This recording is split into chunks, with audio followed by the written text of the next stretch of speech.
Bonjour, nous sommes en 2013 sur le site publicain1.free.fr qui est un site de préparation au mariage selon l'esprit de l'Église catholique.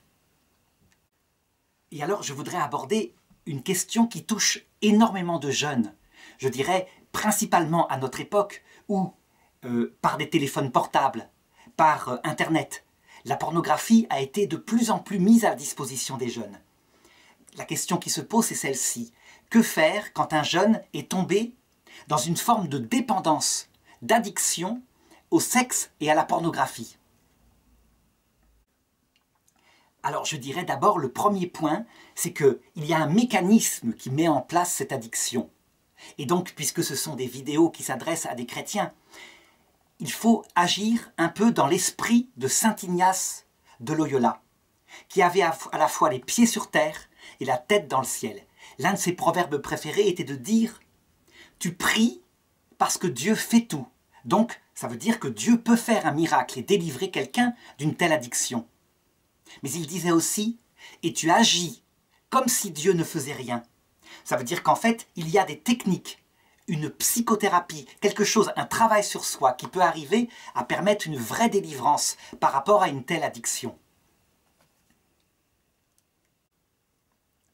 La partie prière, la partie, je dirais, aide de Dieu, était quelque chose de très important. Je dirais même que lorsqu'il y a une découverte de Dieu par une religion quelconque, une découverte bouleversante, il y a des effets de guérison qui sont très très efficaces par rapport à ça, mais il ne faut pas se faire d'illusions. Ce sont des effets de guérison, très souvent, qui ne sont pas durables. Ils ne durent pas forcément plus de 3-4 ans. Voilà ce qui se passe comme mécanisme.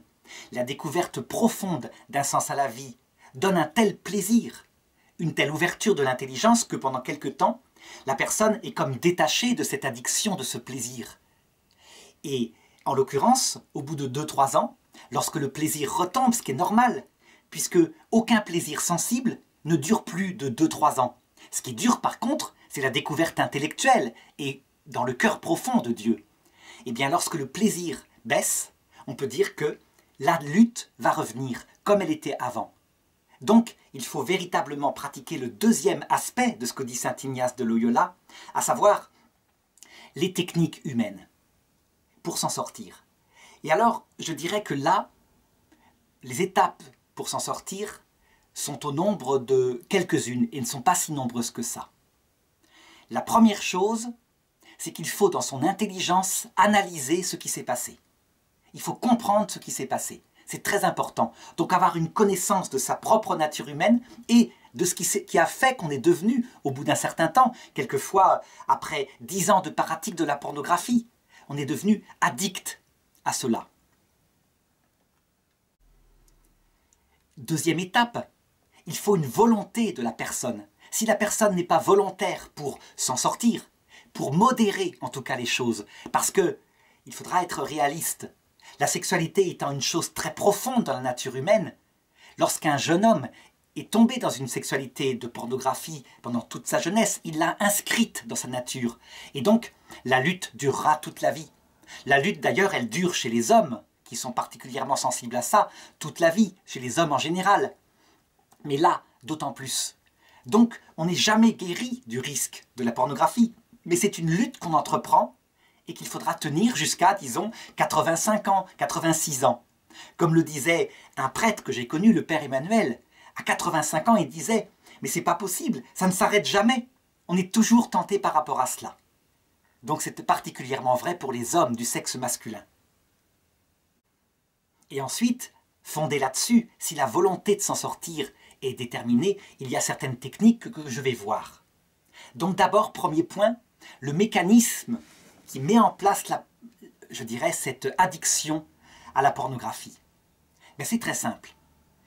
Actuellement, dans notre monde actuel, il y a, je dirais, une façon, depuis à peu près 50 ans, de considérer la découverte de la sexualité chez les jeunes, et en particulier les garçons, chez les filles, c'est souvent moins fort. Il y a ça peut exister, mais souvent l'addiction est plus au côté sentimental, et qu'il est détruit de l'intérieur. Mais chez les garçons, immédiatement, lorsqu'ils voient un corps de femme qui est désirable, évidemment, immédiatement se met en place le désir de plaisir sexuel. Donc, on peut dire que c'est quelque chose qui touche 98% des garçons à peu près.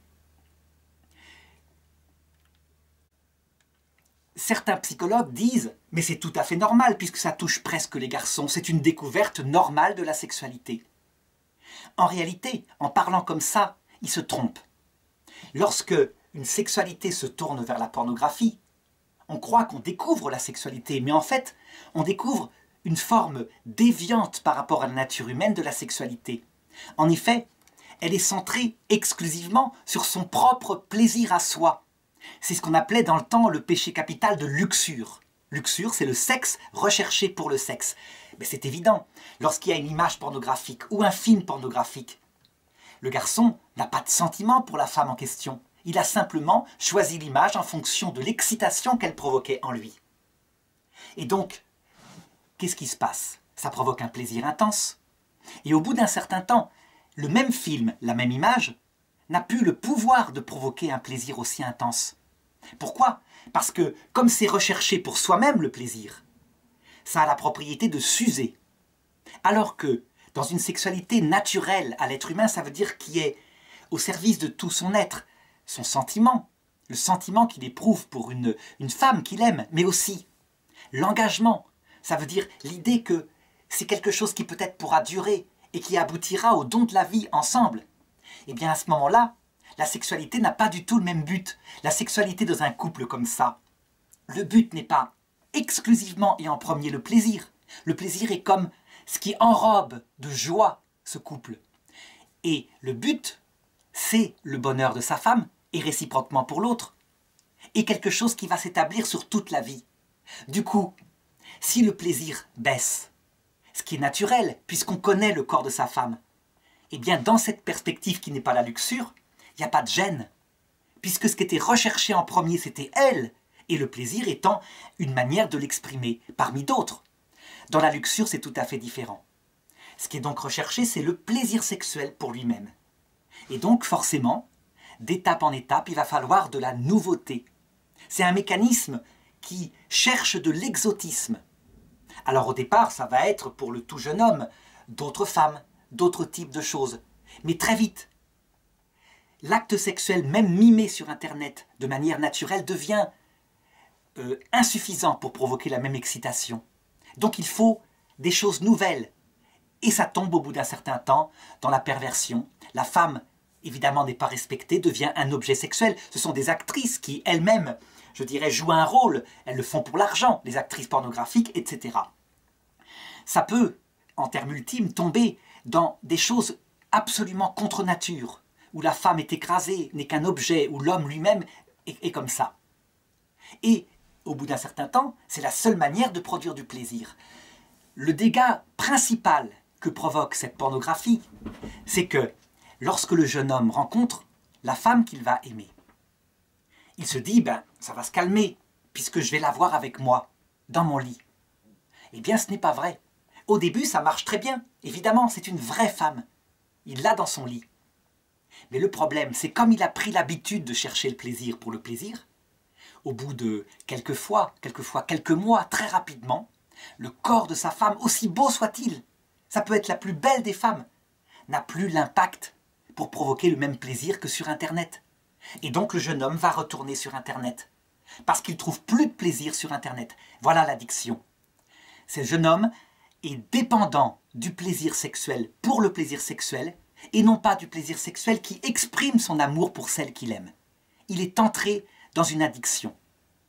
Alors, on peut dire que pratiquement tous les garçons connaissent en eux cette lutte entre les deux manières d'avoir un acte sexuel.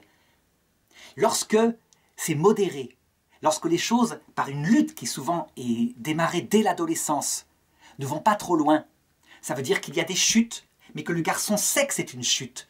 Donc il n'a pas dans sa tête que c'est une découverte naturelle de la sexualité. Eh bien, ça n'a pas trop d'impact sur le couple.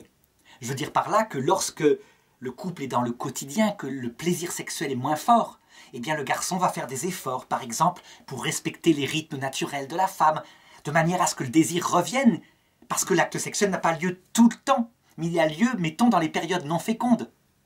D'autre part, il va, je dirais,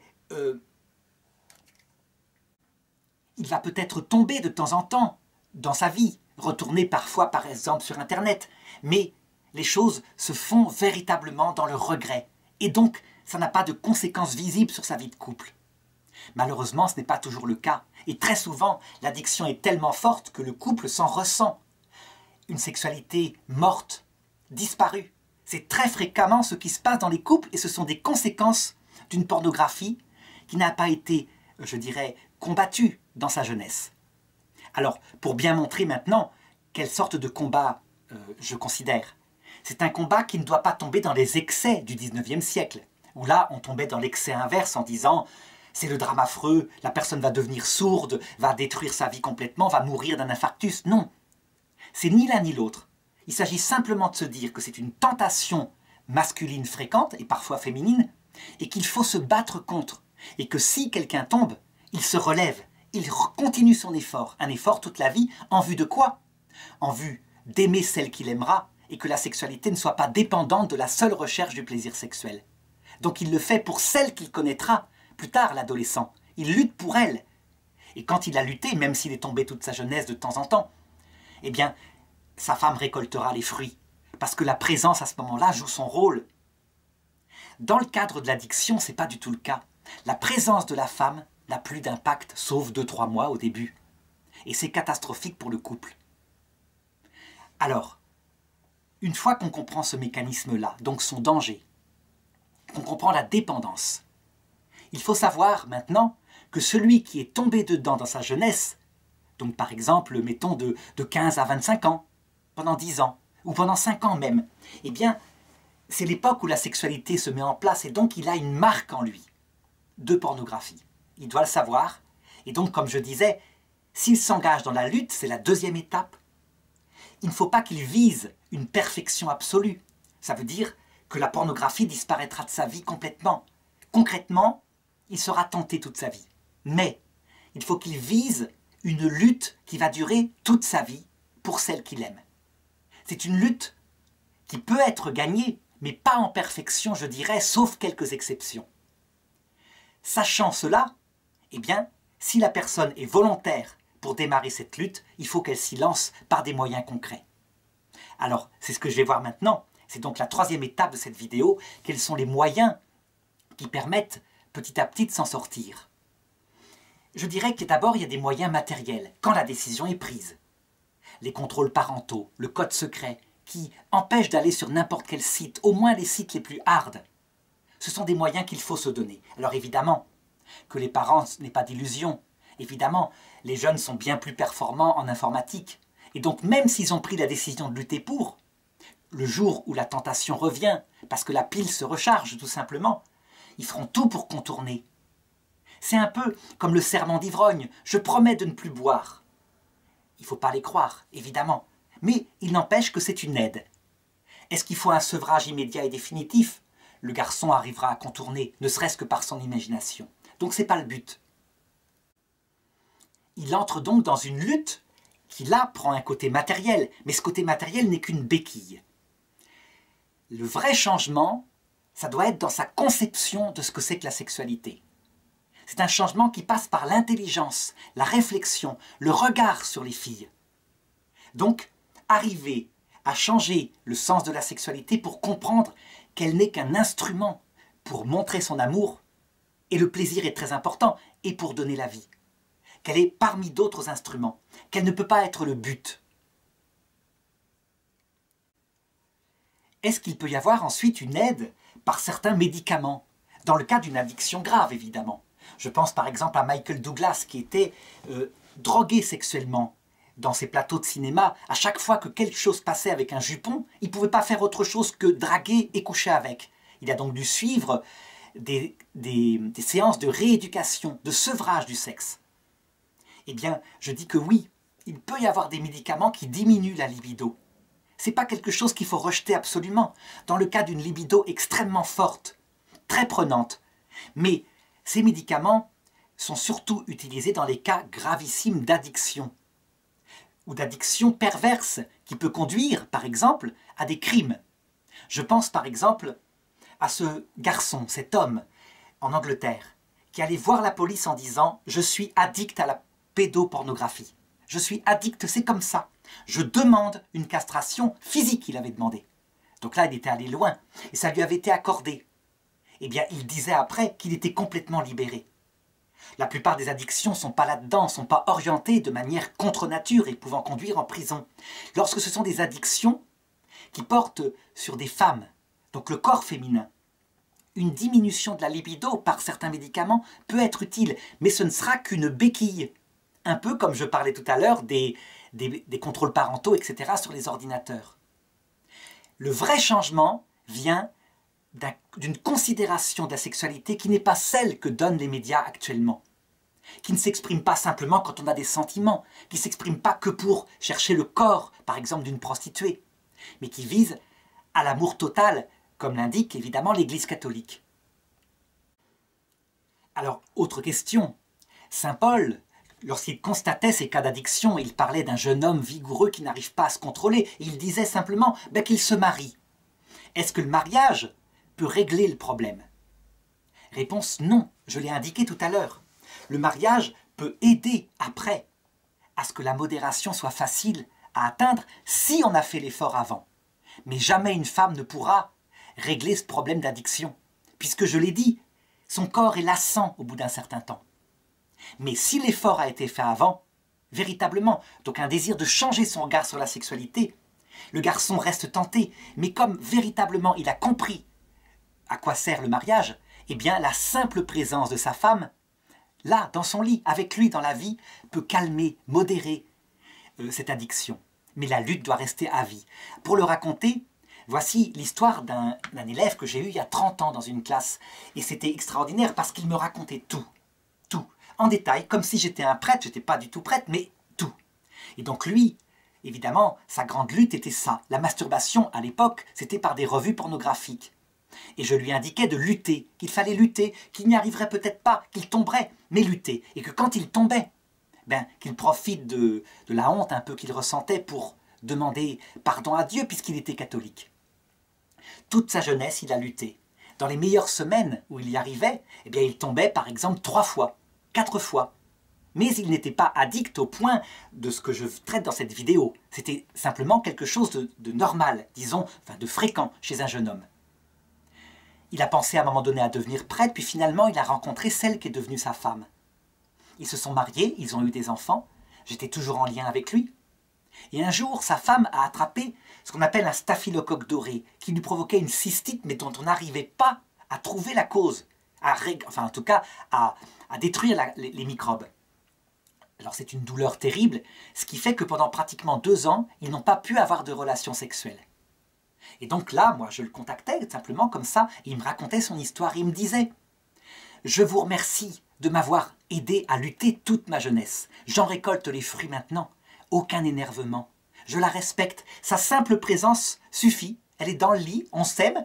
Je ne peux pas la toucher, mais sa simple présence me calme. » Alors je lui ai demandé quand même, parce que je ne suis pas naïf, je lui demandais s'il retournait parfois dans la pornographie.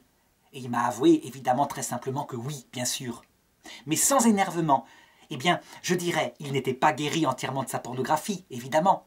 Mais les fruits étaient récoltés, c'était viable. Il avait atteint cet équilibre qui fait que sa femme, loin d'en souffrir, et ne sachant pas ses luttes, évidemment, il pouvait l'aimer véritablement sans briser son couple, sans la négliger par sa tendresse et sans la toucher sexuellement. Les choses se sont mises en place un peu plus tard, évidemment. Voilà un petit peu comment une lutte dès l'adolescence et une lutte, même quand on est tombé dedans, peut aboutir à cela. Donc si je résume, premièrement, lorsqu'une personne est prise par une addiction sexuelle, ce diagnostic intellectuel, comprendre ce qui s'est passé en lui, analyser les choses. Deuxième étape, il faut qu'elle soit volontaire pour s'en sortir.